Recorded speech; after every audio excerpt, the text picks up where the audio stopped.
Assalamualaikum warahmatullahi wabarakatuh. Waalaikumsalam warahmatullahi wabarakatuh. Ya, selamat pagi anak-anak. Baik, Bu.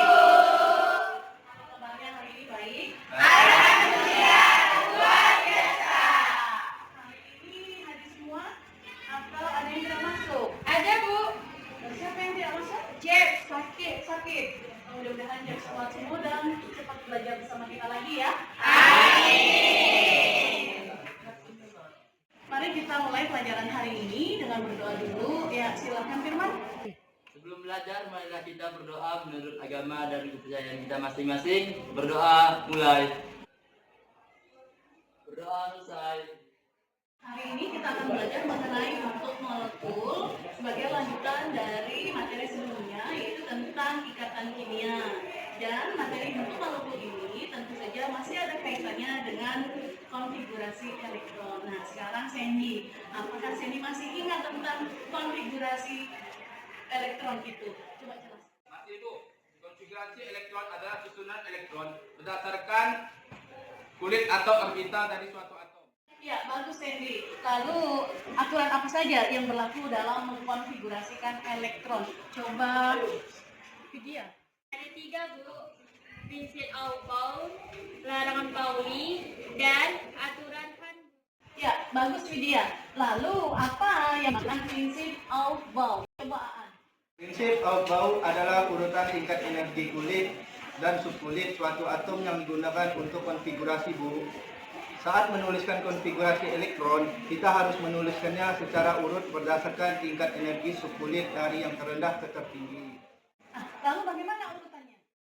Urutannya dimulai dari kulit pertama yang paling dekat dengan inti atom yang memiliki tingkat energi yang paling rendah, kemudian ke tingkat energi yang lebih tinggi dulu. Demikian seterusnya sampai ke tingkat energi yang paling tinggi, yang paling jauh dari inti atom. Bagus Aan. Ya, sebelumnya Ibu pernah bilang ya bahwa kalau kalian tidak bisa menuliskan prinsip Aufbau atau menghafalkan urutan tulisan elektron, tentu saja kalian tidak bisa mengkonfigurasikan elektron ya. Dan sekarang coba tolong tuliskan prinsip Aufbau di papan tulis. Baik, Bu.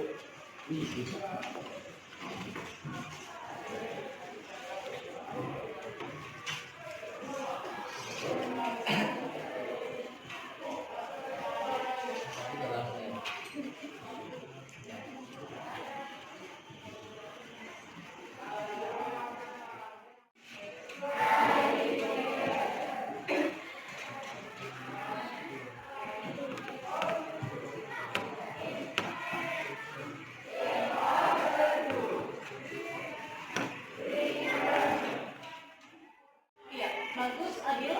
Ya, sekarang Ibu juga pernah memberikan cara untuk menghafalkan sesuai dengan prinsip Aufbau. Coba sekarang Cindy. Urutannya adalah S, SB, SP, SDP, SDP, SFDP, SFDP, S. S adalah kulit pertama. SP yang pertama adalah kulit kedua. SP yang kedua adalah kulit ketiga. SDP yang pertama, S dan C-nya adalah kulit keempat. Untuk D-nya pada kulit ketiga. Lalu SDP yang kedua adalah kulit kelima, tapi D-nya pada kulit keempat. Terus SFDP yang pertama, S dan P-nya adalah kulit keenam, D-nya kulit kelima, F-nya kulit keempat. Untuk SFDP yang kedua, SP adalah kulit ketujuh, D kulit keenam, F-nya kulit kelima. Dan untuk S yang terakhir adalah kulit kedelapan. Ya, bagus Cindy. Sekarang bagaimana dengan larangan Pauli? Oi, coba jelaskan. Menurut saya, Bu, setiap orbital maksimal hanya dapat terisi 2 elektron dengan arah putaran elektron yang berlawanan. Iya, bagus. Bagus Oi ya. Tadi itu adalah larangan Pauli ya, untuk larangan Pauli. Lalu bagaimana dengan aturan Han? Tiara.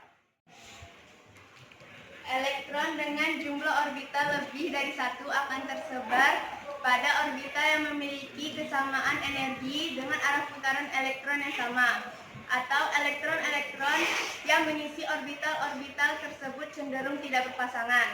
Sebab struktur yang demikian itu memiliki energi yang lebih rendah jika dibandingkan dengan elektron-elektron itu berpasangan.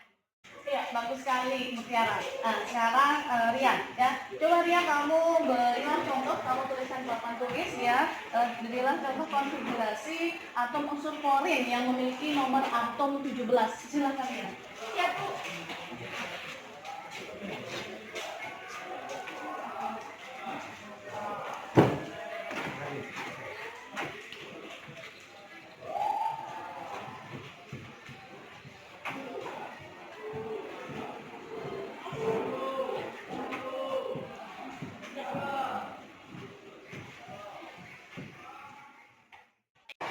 Untuk konfigurasinya sekarang coba Diki, kamu jelaskan apa itu elektron valensi. Elektron yang berada pada kulit yang luar, Bu. Iya. Iya, bagus Diki. Sekarang coba kamu tentukan elektron valensi dari konfigurasi klorin yang tadi dibuat Rian. Silakan.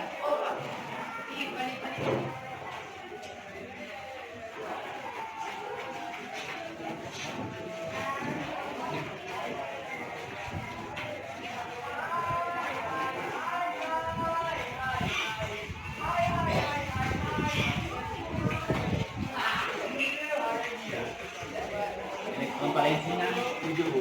Iya, terima kasih. Silakan duduk. Iya, bagus Diki ya. Betul ya. Konfigurasi elektron Cl yang memiliki nomor 17, elektron valensinya memang 7. Ya. Betul ya, 7. Bagaimana caranya konfigurasi elektron dan juga menentukan elektron valensi? Masih ingatkah kalian semua? Ya, lalu bagaimana dengan lambang Lewis? Coba Dwi. Baik Bu, lambang Lewis dibuat dengan cara menuliskan atom yang dikelilingi oleh sejumlah titik atau noktah atau garis bisa juga sesuai dengan jumlah elektron valensinya. Ya, coba sekarang Dwi, kamu maju dan buatkan lambang Lewis untuk klorin. Silakan.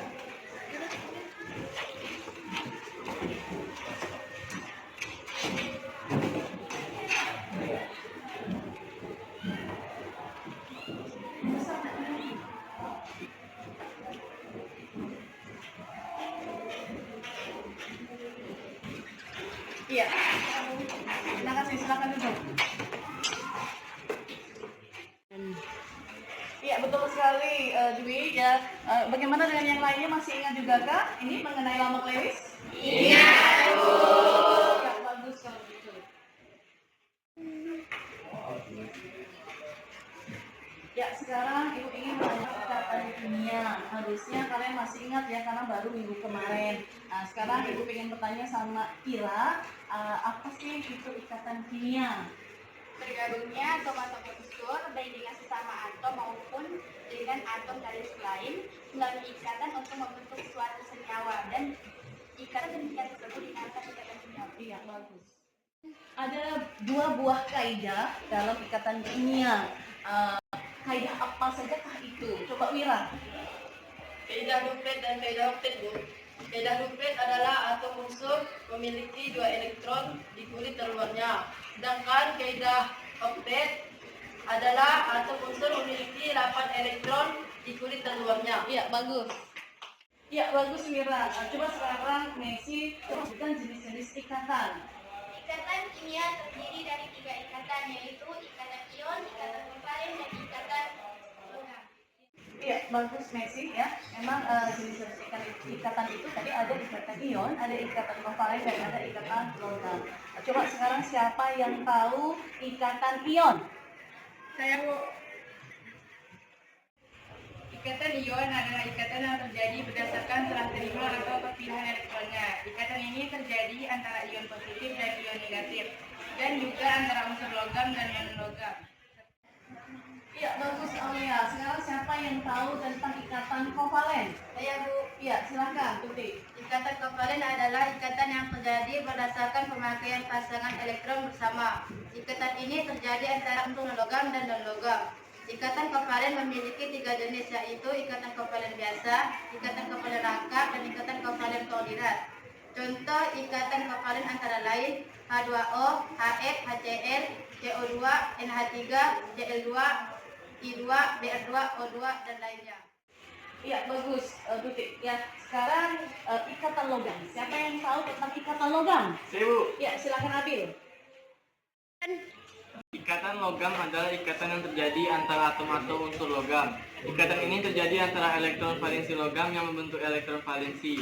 Ikatan logam dapat menjadikan suatu logam yang keras namun lentur, tidak mudah patah meski ditempa, titik lele dan titik didih yang tinggi, dan nilai konduktor listrik dan panas yang baik. Ya, bagus Abil.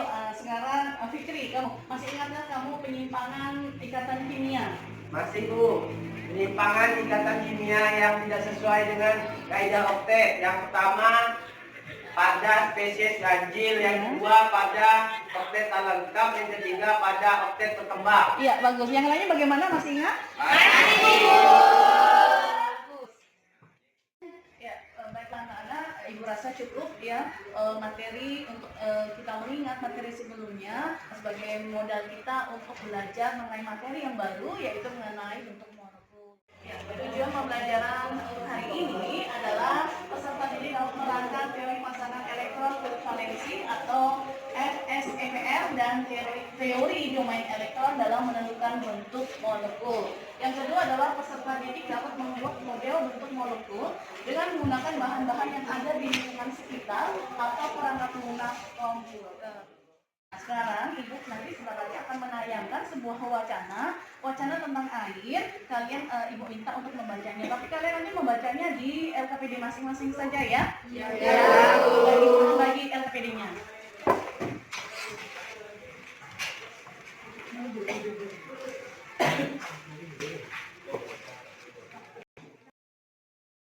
Ya, ini anak-anak ya. Jadi kalau kalian baca wacana mengenai air sebagai sumber kehidupan, tolong baca di LKPD masing-masing. Ibu kasih waktu ya, silakan baca mulai dari sekarang. Silakan. Iya, Bu. Ya, kalian sudah membaca tadi ya mengenai wacana tentang air tadi ya. Iya, Bu. Jadi Ibu lanjutkan. Yang kedua, Ibu akan tayangkan sebuah video tentang bentuk molekul.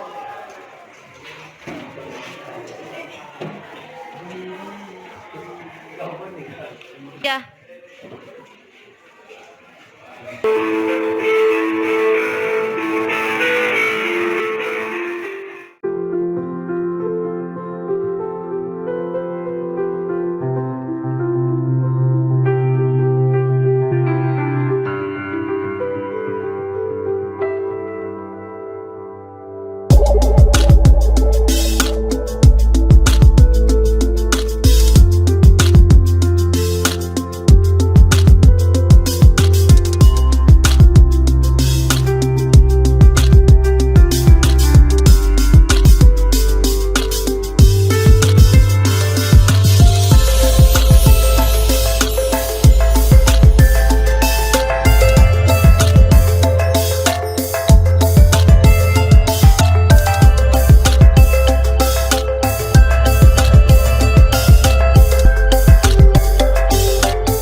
Demikian tadi tayangan wacana dan juga video ya yang sudah Ibu tayangkan tadi. Ya, sekarang Ibu ingin kalian menanggapi mengenai wacana dan juga video yang barusan ditayangkan. Nah, silakan siapa yang mau menanggapi? Saya, Bu. Dalam video tadi terdapat bermacam-macam bentuk molekul, Bu. Ada yang oktahedral, piramida segi 4, segi 4 datar, bentuk T, linear, piramida segitiga, bipiramida segitiga, jungkit-jungkit, dan bengkok, Bu. Ya, bagus. Ya, Ya bagus Abil. Sekarang Ibu ingin bertanya tentang wacana air ya. Di dalam wacana air ada yang namanya air biasa, air beroksigen dan juga air heksagonal. Apa bedanya air biasa, air beroksigen dan air heksagonal yang sekarang beredar di pasaran? Coba Dwi jelaskan. Menurut saya perbedaan air biasa, air oksigen, dan air heksagonal yang sekarang beredar di pasar adalah pada kandungan mineral dan oksigen terlarutnya, Bu. Ya bagus Dwi ya. Lalu Pak Ibu juga ingin menanyakan apakah bentuk molekul dari ketiga air itu berbeda? Coba Sisi jelaskan. Begini Bu, menurut saya bentuk molekulnya beda. Pada air biasa dan air yang beroksigen bentuk molekulnya pentagonal segi 5, sedangkan pada air heksagonal bentuk molekulnya adalah heksagonal segi 6, Bu. Ya bagus Susi, betul ya tadi ya pendapat Susi. Nah sekarang untuk merumuskan masalah pembelajaran pada hari ini ya berarti apa anak-anak rumuskan masalahnya? Rumuskan masalahnya adalah mengapa bentuk molekul berbeda? Ya. Lalu selain itu, selain mengapa bentuk molekul berbeda ya, saya juga ingin kalian menjawab ya. Pertama adalah pernahkah kalian mendengar mengenai teori FSFR? Apakah teori FSFR? Ya, kemudian tahukah kamu apa itu domain elektron? Ya, lalu apakah teori domain elektron itu? Ya, nanti kalian akan mencari tahu jawabannya dengan berkelompok diskusi secara berkelompok. Kelompok terdiri dari 6 orang. Jadi silakan kalian membentuk kelompoknya. Silakan sekarang.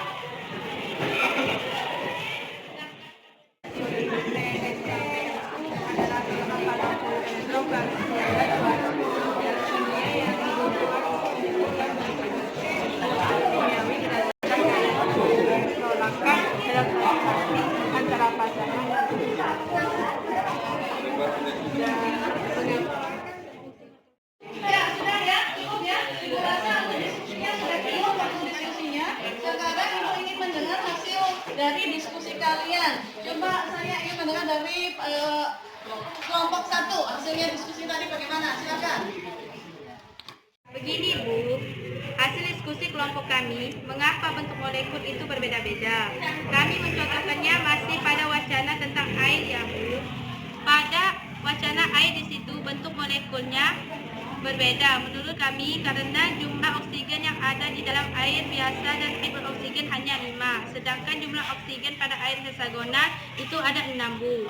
Jadi menurut kelompok kami, perbedaan molekul disebabkan karena perbedaan jumlah atom oksigen yang berikatan dengan atom hidrogen. Ya, bagus. Kelompok 1. Bagaimana dengan kelompok yang lainnya? Coba kelompok 2, silakan.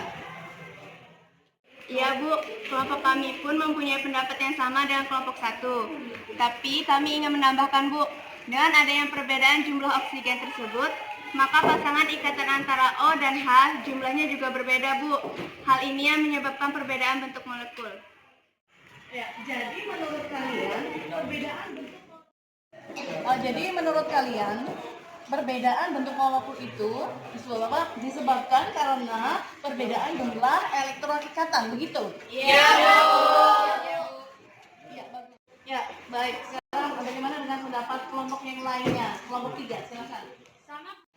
Sama Bu, tetapi menurut kami selain pada perbedaan jumlah pasangan elektron ikatan, perbedaan jumlah pasangan elektron bebas juga mengaruhi bentuk molekul suatu senyawa Bu. Iya, jadi betul sekali ya. Berarti bentuk molekul itu tidak hanya dipengaruhi oleh pasangan elektron ikatan, tetapi juga dipengaruhi oleh jumlah pasangan elektron bebas. Jadi dua hal itu ya, PEI dan PEB ya. Jadi sama-sama mempengaruhi bentuk molekul. Ya, PEI dan jumlah PEB inilah yang mengakibatkan bentuk molekulnya menjadi berbeda. Ya, baik. Sekarang Ibu ingin mendengar jawaban yang nomor 2 ya. Bagaimana pendapat kalian untuk soal yang nomor 2 ini ya? Apakah kalian pernah mendengar teori FSFR ya? Apakah teori FSFR itu? Tahu Bu, teori PSEPR adalah teori untuk meramal bentuk suatu molekul. Teori ini didasarkan pada asumsi bahwa pasangan elektron ikatan dan pasangan elektron bebas yang mengelilingi atom pusat cenderung berada sejauh mungkin satu sama lain karena saling tolak-menolak untuk mencapai kestabilan molekul yang maksimum. Ya, bagus kelompok 2. Sekarang bagaimana pendapat kelompok yang lainnya mengenai soal yang nomor 3? Ya, silakan. Teori domain elektron merupakan penyempurnaan dari teori FSEPR. Domain elektron berarti suatu wilayah yang ditempati oleh elektron. Domain elektron dapat pula disebut kelompok elektron. Prinsip teori domain elektron adalah setiap elektron ikatan atau baik itu ikatan tunggal, rangkap atau rangkap 3 berarti satu domain dan setiap pasangan elektron bebas dinyatakan sebagai satu domain. Ikatan rangkap 2 dan ikatan rangkap 3 daya tolak-menolaknya disamakan dengan ikatan tunggal. Untuk rumus teori domain elektron adalah AXM-EN. A sebagai atom pusat, X sebagai jumlah pasangan elektron ikatan, E sebagai jumlah pasangan elektron bebas, M sebagai jumlah pasangan elektron ikatan, dan N sebagai jumlah pasangan elektron bebas. Ya, bagus ya. Tadi kita sudah berdiskusi dan sekarang kalian sudah mengerti apa itu teori PSEPR dan juga apa itu teori domain elektron. Saya rasa sekarang waktunya kalian untuk mengerjakan tugas di LKPD masing-masing sesuai dengan kelompoknya. Tugas tolong kerjakan, nanti harus dipresentasikan. Jadi nanti harus ada yang maju untuk menyajikannya. Ya, silahkan kalian lakukan secara berkelompok lagi.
Baik ya, tadi kalian sudah berdiskusi, kemudian sudah mengerjakan LKPD.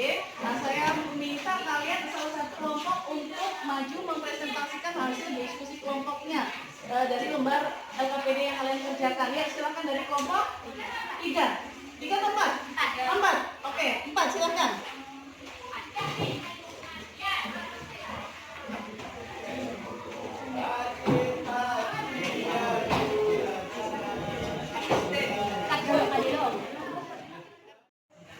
Baik, ini saya akan menjelaskan atau mempresentasikan tentang gambar model bentuk molekul dengan menggunakan balon. Untuk gambar dua balon adalah seperti ini. Bentuk molekulnya ada linier. Kami mengambilnya, contohnya di sini adalah H2O. Dan untuk struktur Lewisnya bisa dilihat di sini. Dan untuk yang kedua adalah gambar 3 balon. Bentuk molekulnya adalah segitiga planar. Kami mengambil contoh di sini adalah BF3. Dan untuk struktur Lewisnya bisa dilihat seperti ini. Teman-teman bisa melihatnya secara langsung. Untuk gambar balon yang ketiga adalah ada 4 ikatan balon. Bentuk molekulnya adalah tetrahedral. Kami mengambil contohnya adalah CH4 dan struktur Lewisnya seperti ini. Dan untuk gambar yang keempat adalah seperti ini. Balon mempunyai 5 ikatan disatukan. Bentuk molekulnya adalah segitiga di piramida. Untuk contohnya adalah kami mengambil PCl5 dan untuk struktur Lewisnya seperti ini. Dan yang terakhir adalah gambar balon ada mempunyai 6 ikatan disatukan. Bentuk molekulnya adalah oktahedral. Kami mengambil contoh senyawanya di sini adalah SF6 dan struktur Lewisnya ini kami akan menjelaskan atau memberikan contoh bentuk molekulnya. Kami membuatnya dari lilin atau plastisin. Untuk linier seperti ini. Dan untuk segitiga planar seperti ini.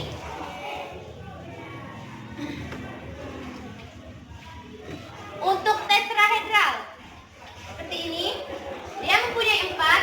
Di tengah-tengahnya adalah intinya. Dan untuk segitiga bipiramidal seperti ini. Dan yang terakhir adalah oktahedral seperti ini. Sekian presentasi dari kami. Jika ada yang tidak berkenan, mohon maafkan. Wabillahi taufiq wal hidayah. Wassalamualaikum warahmatullahi wabarakatuh. Bagaimana dengan pendapat kelompok lain? Sama. Berarti nggak usah diulang ya. Dan itu tadi ya untuk apa namanya contoh-contohnya sudah betul ya, bagus ya.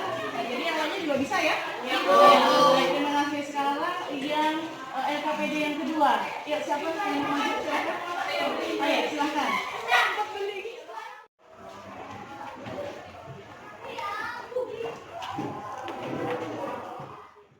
Kami dari kelompok buah, di hasil diskusi kami memakai rumus kimia molekul BF3. Bentuk molekulnya seperti ini. Dan jumlah domain dari BF3 adalah 3. Dan rumus domain dari BF3 yaitu AX3. Yang kedua, rumus kimia molekul CH4. Dan bentuk molekulnya seperti ini. Dan jumlah domain dari CH4 yaitu 4. Dan rumusnya adalah AX4. Yang ketiga adalah rumus kimia molekul NH3. Bentuk molekulnya seperti ini. Dan jumlah domain dari NH3 yaitu 4. Rumus domainnya AX3E. Keempat adalah H2O. Bentuk molekulnya seperti ini. Jumlah domainnya ada 4 dan rumus domainnya AX2E2. Iya, bagus. Terima kasih dari kelompok berapa nih? 2. Dari kelompok 2 ya, presentasinya untuk rumus kimia molekulnya. Ini dia mengambil contoh BF3, CH4, NH3 dan H2O. Di mana di sini yang dapat adalah di NH3. Di sini kalian perhatikan di sini ada elektron bebas ya, sebanyak 1. Sedangkan untuk di H2O ada elektron bebasnya 2. Ya, maka bentuk molekulnya menjadi berbeda kan ya? Sesuai dengan rumus domain elektron. Bagaimana dengan pendapat kelompok lain? Berarti kalian semua sudah paham ya? Ya, bagus. Kalau begitu berarti kesimpulannya apa? Kesimpulannya adalah apa? Bahwa bentuk molekul itu sendiri benar-benar dipengaruhi oleh 2 hal, yaitu apa? Jumlah dari pasangan elektron ikatan dan juga pasangan elektron bebas. Semuanya itu ya. Baik, kalau begitu berarti pelajaran hari ini sudah selesai. Untuk itu sebelum kita mengakhiri, tentu saja ada penilaian antar kawan. Jadi saya ingin kalian mengisi, tapi setelah mengisi jangan kita saya dikasihkan ke saya ya. Ya. Nah, silakan. Dibagi ya, kalian ya.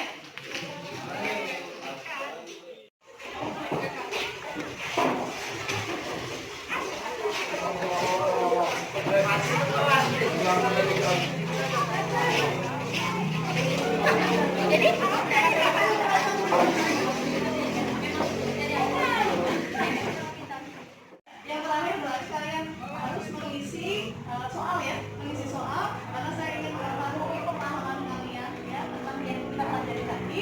Kalian benar-benar paham atau tidak ya. Jadi kalian silakan mengisi soal. Ya, seperti itu Pak. Baik Bu. Ya.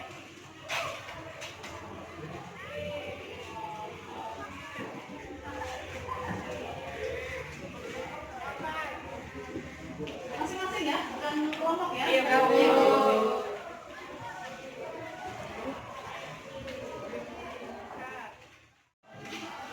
Untuk mengakhiri pelajaran hari ini, marilah kita berdoa menurut agama dan kepercayaan kita masing-masing. Berdoa mulai.